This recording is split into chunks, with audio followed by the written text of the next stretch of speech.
माझ्या आईला होळकरांच्या कवा त्यांच्या चोळीची बाईतनं मागे गेली का बघा. कुठल्या पण आईला होळकरांचा फोटो बघा, पुतळा बघा, त्यांच्या डोक्याला पदर कधी खाली राजमाता जिजाऊने आपल्या महाराष्ट्राला काही शिकवून दिल्या. म्हणून देवाच्या दारात आहे, कपाळाला कुक्कू लावलंच पाहिजे. शास्त्र पुरावा दिला. ज्या बाईच्या कपाळाला कुक्कूच्या आकारावर कुक्कू आहे त्या बाईच्या नवऱ्याच्या 100% आयुष्य वाढलंच पाहिजे. तुम्हाला काय कमी पाहिजे काय? बहुतेक तसं वाटतं असताय समजा. कुंकूवाल्या गेल्या आणि टिकलीवाल्या आल्या. बाईका मला कुकू कवा लावावं रुपयाला 40 टिकल्या.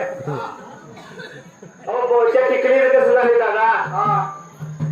बाथरूम मध्ये गेलं कपाळाची काढायची, दंडाला चिटकवायची, नंतर बाथरूमच्या भेटाला चिटकवायची. जेवणाच्या पुढे गेले की कपाळाची काढाय, आरशा पुढे गेले की आरशाला चिटकवायची. जर शेजारला कोण वाढलं कपाळाची काढायची, दंडाला चिटकवायची, हाणायची गरज आहे. बरोबर आहे की ना?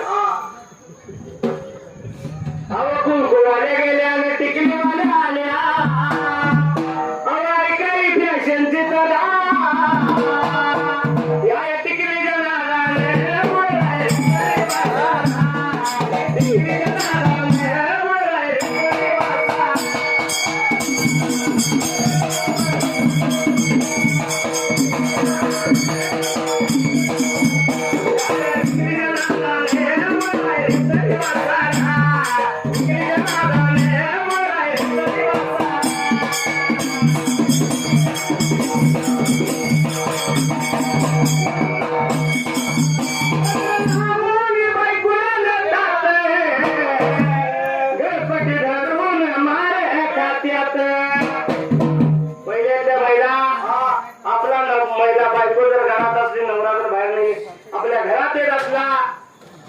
जर पायथनाचा आवाज कार कार जर वाजायला बाय आपल्या मनाला आत या घालत होते. अगं बाई माझा कारभारी आला, आता चित्रपट जाताना उलटा झालाय.